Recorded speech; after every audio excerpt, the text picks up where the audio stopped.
Welcome to Self Recentered. I'm your host, Anya Nova, and yes, I am self centered, and you should be too.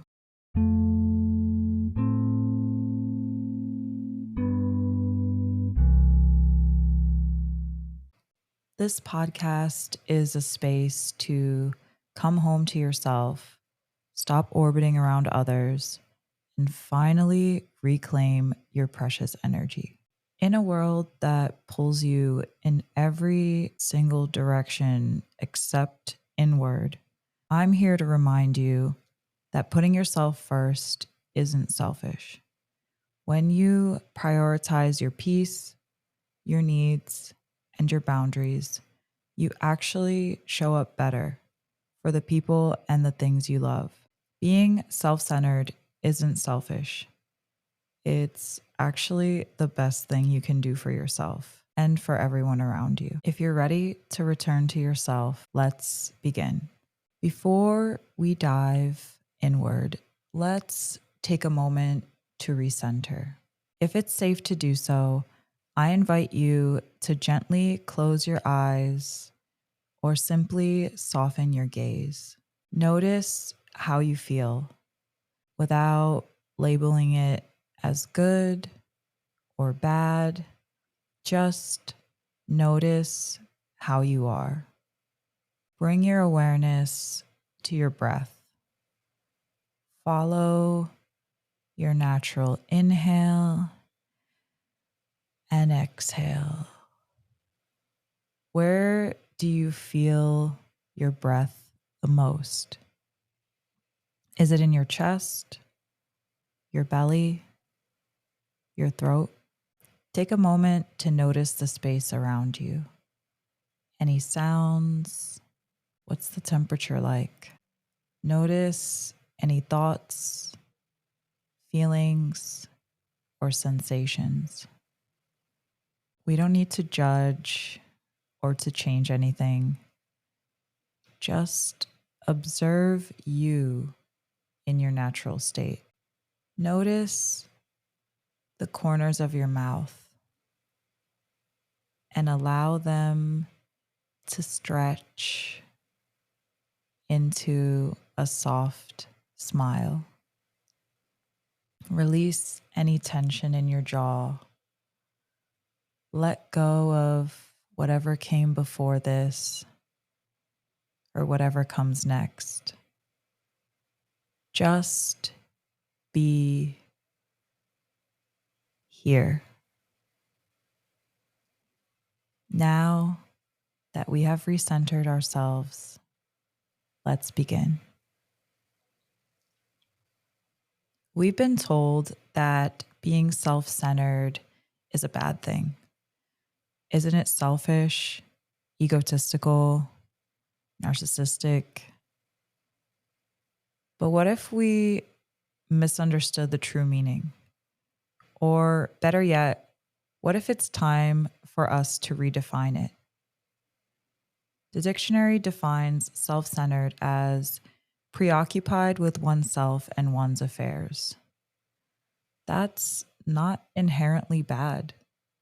To focus on yourself, stay in your own lane. Yet, society has twisted it to mean self-absorbed, careless, inconsiderate. Being selfish, on the other hand, is defined as lacking concern for others, pursuing your own gain at their expense. See the difference? According to verywellmind.com, someone who is self-centered may be preoccupied with their own thoughts and feelings and may not be very attentive to the needs of others. Selfishness, however, involves actively pursuing your goals at the expense of others. Might seem like semantics, but to me, being self-centered means being locked in, anchored, focused, rooted.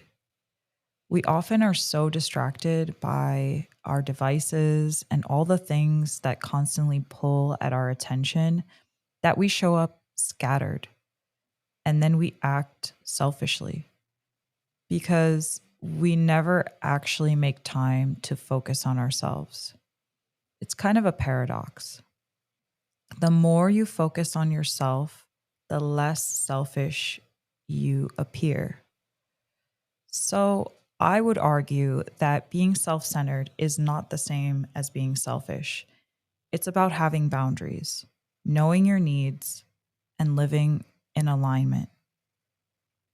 It's putting your oxygen mask on first, not because others don't matter, but because you do, and because you can't help anyone from a helpless state.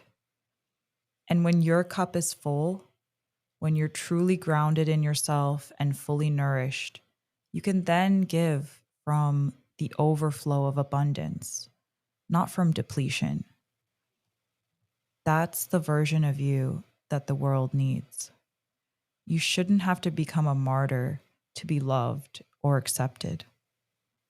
You deserve everything you need and everything you desire if your intention is truly to show up as your best self. And I'm pretty sure if you're still here with me, still listening, you have that intention.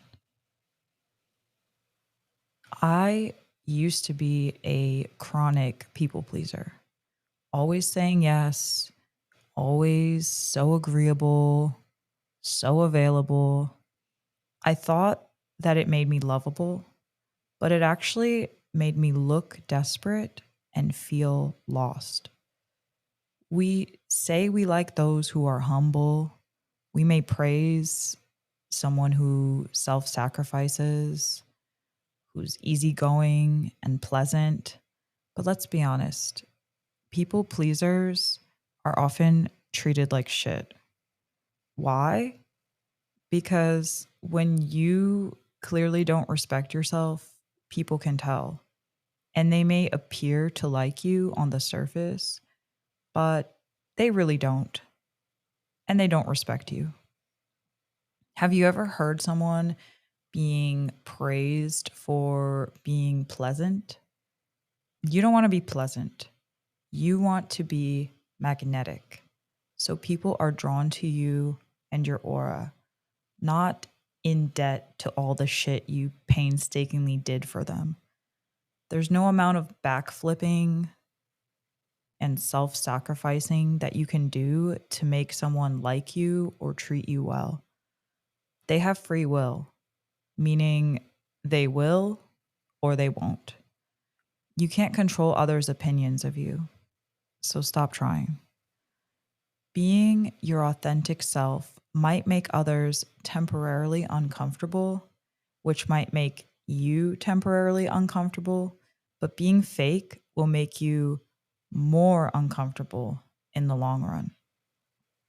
And speaking your truth may push some people away, but isn't it a blessing to have those that don't belong in your life kindly see their way out? You shouldn't have to perform for those that truly love you. Would you rather have a bunch of people around you because they genuinely care or just because they like the benefits that you provide? You're not a benefit package. You're not a 401k with a dental plan. You don't have to prove your value. You are an amazing, unique, beautiful being just as you are. And you deserve a life full of love, peace, and harmony. And you don't have to earn it, it's already yours. You just have to claim it.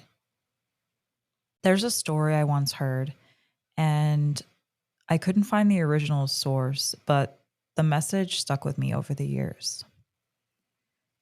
A man set out to build his home brick by brick.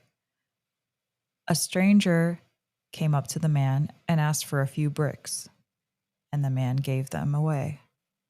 Then a friend needed bricks to lay his own foundation. The man gave those away as well. Then a cousin of the man wanted to expand their home. And again, the man gave his bricks away. Eventually, the man ran out of bricks and couldn't finish building his own home. Desperate to help his family find shelter, the man asked the stranger, the friend, and the cousin for help. But none of them had anything to give. The bricks he gave away were not enough, so their homes were unfinished too. That's when the man realized if he had focused on building his home first, it would have had more than enough space to welcome them all in. But because he gave everything away as he built, no one had enough. So, what's the moral? To give only when your cup runneth over, not when it's empty or even as it's in the process of being filled. Anyone who truly loves and respects you will understand when you say no. It doesn't mean never, it just means not right now. Every time you say yes to someone else at your own expense, you're saying no to your own goals and dreams. But when you say no, lovingly, clearly, without excessive guilt and explanation, you're really saying yes to the future version of you that you're becoming. A quiet no is often tied to a bigger yes. And a half-assed yes is usually tied to a slow burning no that will explode later on. This isn't about abandoning others. It's about finally remembering yourself. If you tend to people please or say yes on autopilot, try this. Before responding to someone else's request, pause. Say, let me think about it. Then check in with yourself. And then you can choose. The answer may still end up being yes, but at least it will be a grounded one, not one made as a reflex at your expense. I'm not saying to never say yes. You can have multiple priorities, and those priorities may shift and change. So you may say yes to one thing one day and another day. There's no right or wrong here. However, when you always put yourself last, that's not selflessness, it's self-neglect. You don't need to explain your boundaries to anyone. You don't need to bleed yourself dry to prove your love. Being self-centered and recentered means always coming back to yourself, to check in and to realign. You were not put on this earth just to please others. You were meant to be unapologetically yourself. Before this day ends, I invite you to do one thing just for yourself, by yourself, not to be productive or useful or anything in particular, just to be in the moment with yourself.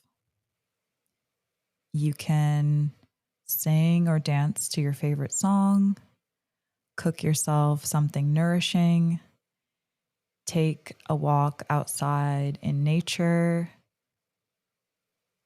stretch your body, or just breathe. Whatever brings you peace or fills your cup, I invite you to do that. Put your phone on airplane mode. Give yourself 20 minutes minimum of uninterrupted you time. Just be with yourself. You deserve that.